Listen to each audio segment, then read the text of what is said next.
नमस्कार बच्चों, मैं मिशन ज्ञान से रोहित नामा राजस्थान सरकार व वेदांता के CSR इनिशिएटिव ई कक्षा में आप सभी का हार्दिक स्वागत करता हूं। बच्चों पढ़ रहे हैं कक्षा 12 की गणित का तीसरा अध्याय मैट्रिक्स यानी कि अवयव, जिसके भाग 5 तक के वीडियो जो हमने देख लिए। जस्ट लास्ट वाले वीडियो में बच्चों हमने मैट्रिक्स के प्रकार पढ़े, कुछ और टाइप्स रह गए हैं, उनको ढंग से देखते हैं। परिवर्त, सममित व विषम सममित मैट्रिक्स, वेरी इंपॉर्टेंट, कोई ज़्यादा कठिन भी नहीं है, बहुत आसान है, बस जो समझाऊँ उसको ढंग से नियत से समझने की कोशिश करना बच्चों। आइए सबसे पहले पढ़ते हैं बच्चों परिवर्त मैट्रिक्स। बच्चों इसको इंग्लिश में ट्रांसपोज बोलते हैं ना,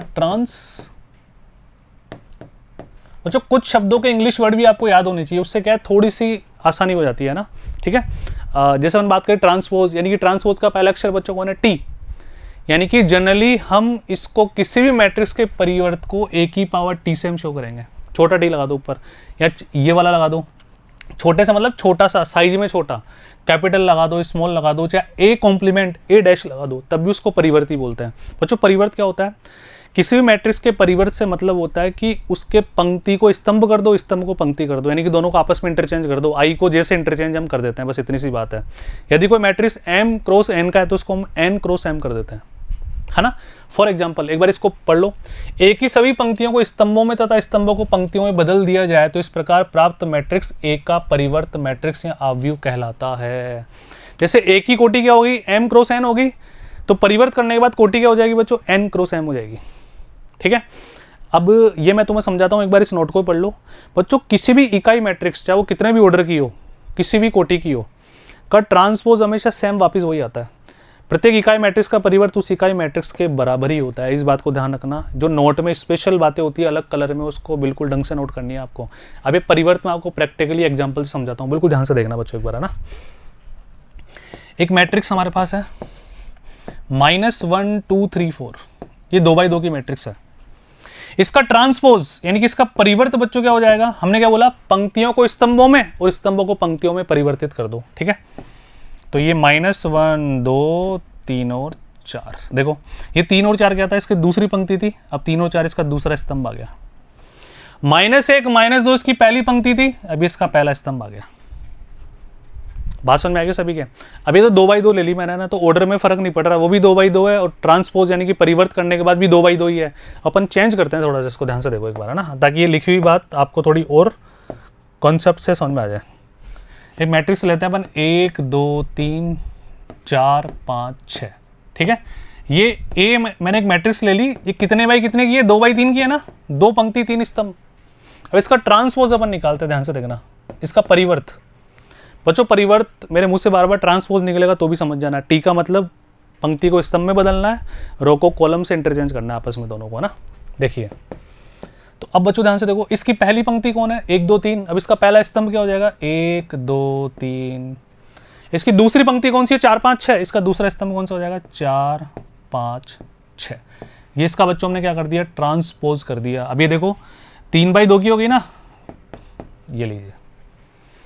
तो ट्रांसपोज यानी कि परिवर्त करने के बाद उसका ऑर्डर m की जगह n हो जाएगा, m की जगह n हो जाएगा, m की जगह n की जगह m, mn को nm कर देंगे हम, m क्रॉस n को n क्रॉस m कर देंगे। बात समझ में आ गई क्या सभी के? देखिए ये तो लिखा हुआ है एक ही कोटि m क्रॉस n, तो एक ही पावर t यानी कि परिवर्त करने पर कोटि हो जाएगी n क्रॉस m। तो ट्रांसपोज समझ में आ गया क्या? बिल्कुल सीधी सी भाषा में एक बात ध्यान रखो, रो और कॉलम को आपस में इंटरचेंज करना होता है, पंक्ति व स्तंभ को कर लेंगे आपस में। चलो आगे बढ़ते हैं बच्चों। इसके गुणधर्म पढ़ लो, है ना, इसकी क्या क्या प्रॉपर्टीज है जो हमें सिद्ध, इन पर सिद्ध करने वाले सवाल भी बन जाते हैं, लेकिन बेसिक बातें थोड़ी सी देखो। किसी भी मैट्रिक्स का ट्रांसपोज, उसका परिवर्त, फिर उसका वापस परिवर्त निकालेंगे तो वापस वो मैट्रिक्स ही तो आएगी। अरे पेन चलाने की जरूरत नहीं, बात को तो समझो। हमने पहले पंक्ति और स्तंभ को आपस में इंटरचेंज कर दिया, फिर जो रिजल्ट हमारे पास आया वापस उसकी पंक्ति और स्तंभ को चेंज कर दिया, तो वापस वहीं तो पहुंच जाएंगे जहां पहले थे। सर कम समझ में आया? एग्जाम्पल से समझाओ, आ जाओ, बहुत आसान है ना। एक एग्जांपल मैं लेता हूं बच्चों, जस्ट ध्यान से देखना। ए ले ली मैंने मैट्रिक्स, एक -2 3 व 4, ठीक है। अब ध्यान से देखना, इसका ट्रांसपोज, इसका परिवर्त मैंने निकाला, वो क्या आ गया बच्चों?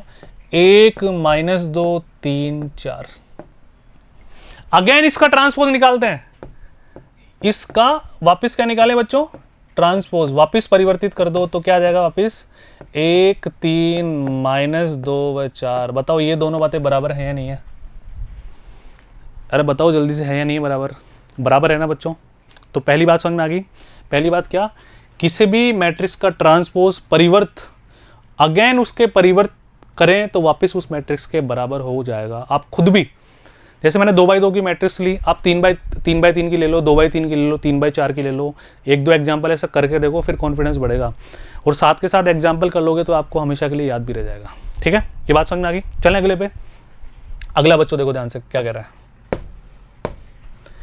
a+b कोई भी दो मैट्रिक्स का योगफल हम करें फिर उसका ट्रांसपोज निकालें, वो किसके बराबर होता है, उनके अलग अलग ट्रांसपोज के योगफल के बराबर होगा, ऐसा ही कहना चाह रहा है।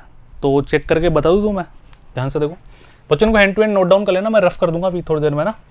इसी मैट्रिक्स को ले लें, देखो ए तो हमारे पास ये है ही, बी दूसरी ओर ले लेते हैं, बी ले लो 0, 5, 1 और 3। ठीक है, तो हम निकालते हैं पहले a+b। ध्यान से देखना, a+b बच्चों क्या आ जाएगा, ध्यान से देखो, 1 और 0 1, -2 + 5 3, 3 और 1 4, कर लोगे ना, ऐसे बहुत सारे सवाल कर लिए, 4 और 3 7।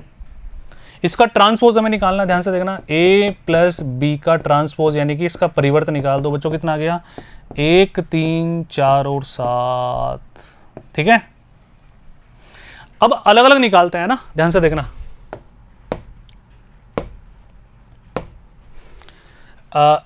ए का ट्रांसपोज ये रहा, पहले से बी का ट्रांसपोज निकालते हैं, बी का परिवर्त निकालते हैं। बी का परिवर्त बच्चों क्या आ जाएगा, 0, 5, 1 और 3। अब ये बोल रहा है कि जो आपने दोनों को जोड़कर फिर परिवर्त निकाला, अब आप निकालो दोनों का अलग अलग परिवर्त, फिर दोनों को जोड़ो। तो दोनों का अलग अलग परिवर्त मैंने निकाल दिया, इन दोनों को जोड़ना है बच्चों ना। ठीक है, प्लस करो फटाफट से, पेन चला के जोड़ो, 1 + 0 1, 3 + 1 4, -2 + 5 3। ठीक है, और 4 और 3 7। अब देखो देखिए बराबर आ रहे हैं क्या, 1 4 3 7, देख लो दोनों बातें बराबर है, दुनिया की कोई ताकत नहीं रोक पाएगी। तो ऐसे तुम खुद से, जैसे मैंने ये एग्जांपल लिया ना, तुम खुद से कोई भी एग्जांपल हो ना, क्या फर्क पड़ रहा है, मैं थोड़ी बोल रहा हूँ तो तुम ये वाला एग्जांपल ही लो। बच्चों जितने भी प्रमेय या जितने भी रिजल्ट होते हैं ना, उनको जब एक बार अपन करके देख लेते हैं ना, तो फिर जो अंदर से सेटिस्फैक्शन है, संतुष्टिकरण मिलता है, उसका कोई जवाब ही नहीं है। Nothing like that. बात समझ में आए सभी के? तो अब मैं आशा करता हूँ आप इन सभी को एक बार खुद से करो जल्दी से। अच्छा, हमने देखा था ए का बी से मल्टीप्लीकेशन बी से ए के मल्टीप्लीकेशन के बराबर नहीं होता, लेकिन ये इंपॉर्टेंट बात है, दो मैट्रिक्स का गुणनफल का ट्रांसपोज परिवर्त निकालें तो उनका बी की पावर टी, पावर से मतलब बी का ट्रांसपोज और ए का ट्रांसपोज के मल्टीप्लीकेशन के बराबर होगा। इसको करके देखो तुम खुद, अब इसको भी प्रूव करो, इसको भी करो, इसको भी करो। एग्जाम्पल तुम्हारे सामने है ही, आराम से कर लो, सारी बातें सत्य 100% निकलेगी। बात समझ में आ गई क्या? कर लोगे बच्चों इतना सा तो पक्का? चलो आगे बढ़ते हैं। अब ध्यान से देखो, सममित मैट्रिक्स व विषम सममित मैट्रिक्स, कोई दिमाग नहीं लगाना। पहली बात, सममित मैट्रिक्स बच्चों क्या होता है, इसको स्क्यू मैट्रिक्स भी कहते हैं, सममित को स्क्यू। ठीक है, ये एंटी स्क्यू। अब देखो ये क्या बोल रहा है, ए की पावर टी बराबर है, किसी भी मैट्रिक्स का परिवर्त निकालें और वापस वही मैट्रिक्स आ जाए, इसका मतलब वो सममित मैट्रिक्स कहलाती है। किसी भी मैट्रिक्स का ट्रांसपोज निकालें और ट्रांसपोज निकालने पर वापस वही मैट्रिक्स हमारे पास आ जाए, इसका मतलब वो सममित मैट्रिक्स होती है। विषम सममित, किसी भी मैट्रिक्स का ट्रांसपोज निकालें और उस पहले जो जिस मैट्रिक्स का निकाला उसके नेगेटिव के बराबर आ जाए, उसके ऋणात्मक के बराबर आ जाए, इसका मतलब वो विषम सममित मैट्रिक्स होगी। ठीक है, अब देखो ध्यान से, इसको बच्चों, इसको बोलते हैं skew symmetric matrix, skew symmetric matrix. ठीक है, इसको, अच्छा मैंने इसको लिख दिया है बच्चों, सममित का मतलब है सिमेट्रिक मैट्रिक्स ओनली। ठीक है, ये इसको रफ कर दो आप।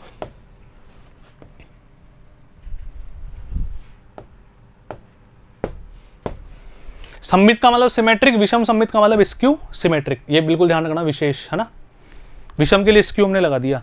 और छोड़ो अंग्रेजी को, बस ये अंग्रेजी इसलिए याद रहनी चाहिए, जो टाइटल होता है ना बच्चों, वो हिंदी इंग्लिश दोनों में याद होने चाहिए तुम्हारे को, उससे पढ़ने में थोड़ा ज़्यादा मजा आता है, आसानी होती है ना। तो पहली बात क्लियर है क्या? अब फाइनल करूँ, सममित मैट्रिक्स, किसी भी मैट्रिक्स का परिवर्त निकालने पर अगर वो मैट्रिक्स वापस आ जाती है तो सममित मैट्रिक्स। किसी भी मैट्रिक्स का परिवर्त निकालने पर उसका ऋणात्मक के बराबर आती है तो उसका मतलब वो विषम सममित मैट्रिक्स कहलाती है, स्क्यू सिमेट्रिक मैट्रिक्स कहलाती है। इतनी सी बात है। अब देखो बच्चों, कुछ और इंपॉर्टेंट बातें, ये जो नोट लिखा हुआ है ना, ये दोनों बातें आप ढंग से नोट डाउन कर लेना और खुद से प्रूव करना जो बातें लिखी हुई है। प्रत्येक इकाई मैट्रिक्स आपको बनाना आता है, देखो आप बना लोगे आराम से, 2x2 की बना लो, इसका ट्रांसपोज निकालो, वापस सेम आ जाएगा।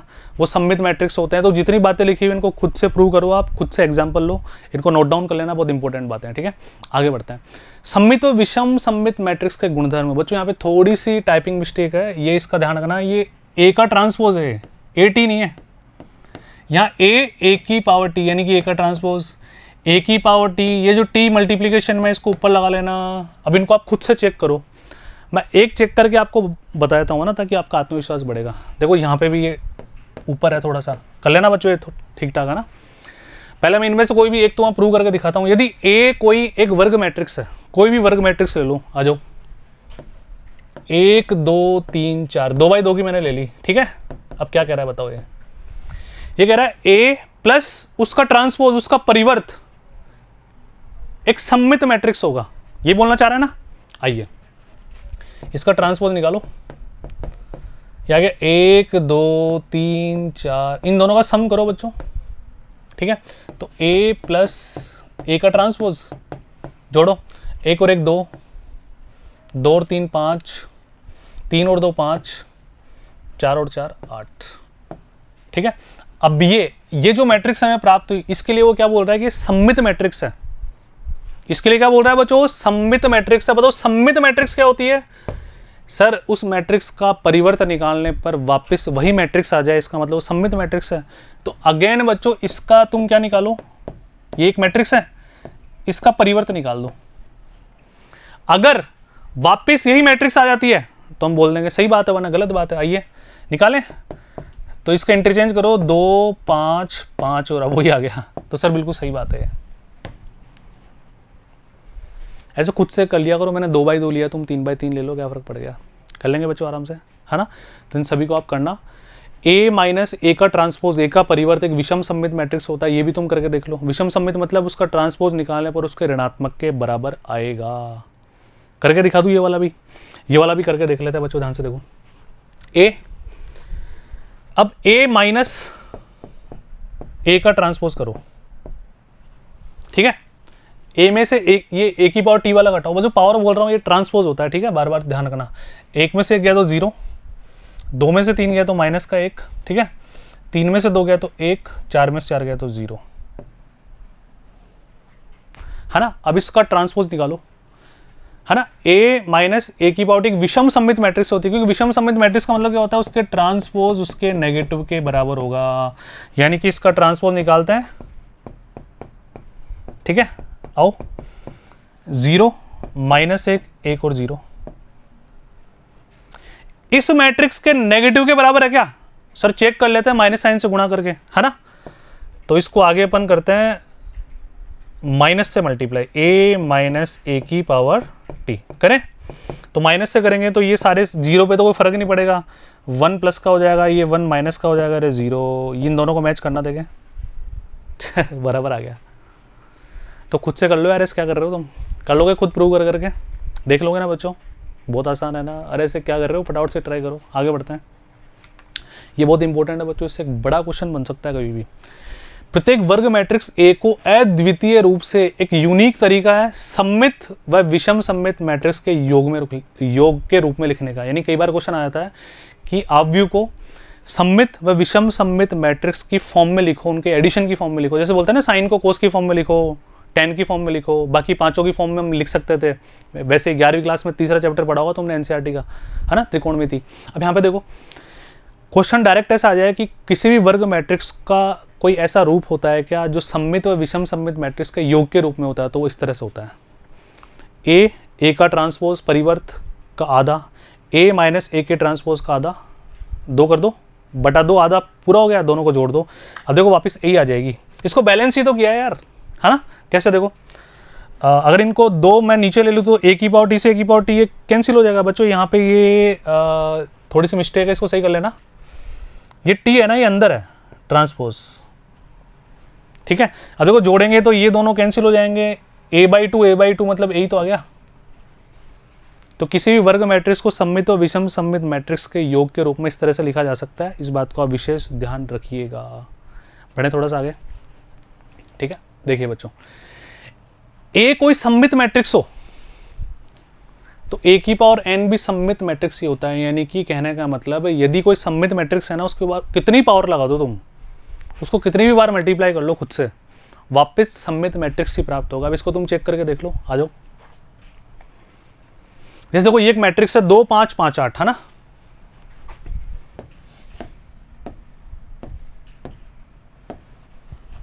इसकी तुम कितनी पावर लगा दो, यानी कि वापस किसी स्पेसिफिक इसी से मल्टीप्लाई करके देख लो। भाई पावर ए स्क्वायर का मतलब ए गुणा ए ही तो होगा, ऐसे थोड़ी तुम 2 का स्क्वायर 5 का स्क्वायर ऐसे कर दोगे। ठीक है, अब ध्यान से देखिए, करें, मल्टीप्लाई करना आता है ना भाई सभी को, करके दिखाता हूं। वापस 2 दूनी 4, 5 25, ठीक है, आगे बढ़ो जी।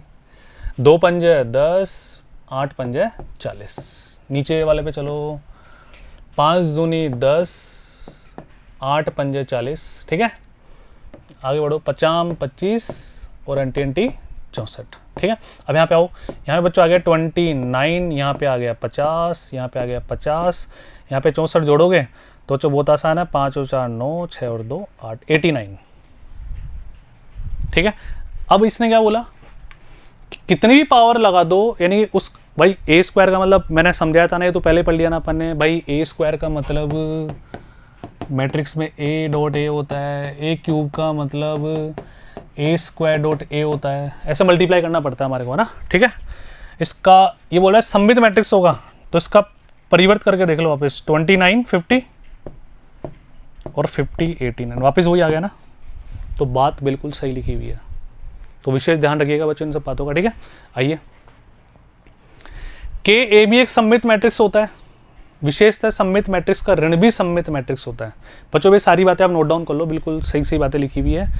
इनको यदि आपको किसी बात में संदेह हो तो कोई भी एग्जाम्पल लो आप, मैं नहीं बोल रहा, मैं बोल रहा हूँ जो एग्जाम्पल लिखो, जो ये बोल रहा है वो एग्जाम्पल लिखो। बोल रहा है वर्ग मैट्रिक्स, तो वर्ग मैट्रिक्स में तुम्हारे जच्चे जो लिख लो, 2x2 की ले लो, 3x3 की ले लो, 4x4 की ले लो, ऐसे करके देखो तब मजा आएगा। आसान बातों को भी पेन चला के सोल्व करता है ना, तब कॉन्फिडेंस बढ़ता है, आगे बढ़ता है।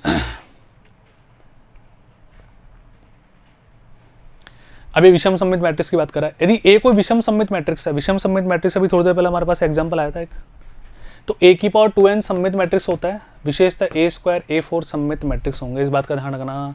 यदि समान घात लग रही है, यानी कि ए स्क्वायर यानी कि ए गुणा ए, A4 ए स्क्वायर गुणा ए स्क्वायर, मल्टीप्लाई करने पर आएगा, पावर नहीं लगानी। यदि समान सम हो तो सममित मैट्रिक्स प्राप्त होगा, और ओड हो तो बच्चों क्या होगा, विषम सममित मैट्रिक्स प्राप्त होगा। ये सारी बातें आप इनको नोट डाउन कर लेना, इनके गुणधर्म है। ये गुणधर्म, ये थ्योरी तभी याद रह सकती है एक एक को आप प्रूव करोगे खुद से एग्जाम्पल लेके, कोई फर्क नहीं पड़ता, ठीक है। अब आइए बच्चों, ए व बी, ए बी कोई दो सममित मैट्रिक्स है, तो ए प्लस बी, ए माइनस बी, मल्टीप्लीकेशन भी सममित मैट्रिक्स होगा। ए बी सममित है तो ए बी बराबर बी ए बी होगा, ए बी माइनस बी ए विषम सममित है। ये सब बातें नोट कर लेना बच्चों, छोटी छोटी बातें है ना। इनको समझाने के तरीके मैंने तुम्हें बता दिए बच्चों, एक एक को यदि मैं समझाऊंगा तो बहुत टाइम लग जाएगा, और बहुत आसान है। मैंने एक एक एग्जांपल तो तुम्हें करके इसका बता ही दिया। कोई भी दो मैट्रिक्स ले लो, ये बातें लिखी हुई उनको प्रूव करके देख लो, इतनी सी बात है। आगे बढ़ते हैं बच्चों, मैट्रिक्स का सारणिक, ठीक है बच्चों। तो इसमें तुम्हें क्या करना है, इसको बोलते हैं डिटर्मिनेंट ऑफ ए, है ना। इसको मोड नहीं बोलते, इसको डिटर्मिनेंट ऑफ ए बोलते हैं। ये बच्चों को तुम्हें अगली प्रश्नमाला में निकालना सिखाऊंगा, क्योंकि अगली प्रश्नमाला सारणिक की है, तो यहाँ पर हम समय बिल्कुल नहीं गवाएंगे। बस इसमें छोटी सी बात दी हुई है, तो ये बात आप केवल नोट डाउन कर लेना, ठीक है। ये 80 नहीं है, वही ट्रांसपोज है,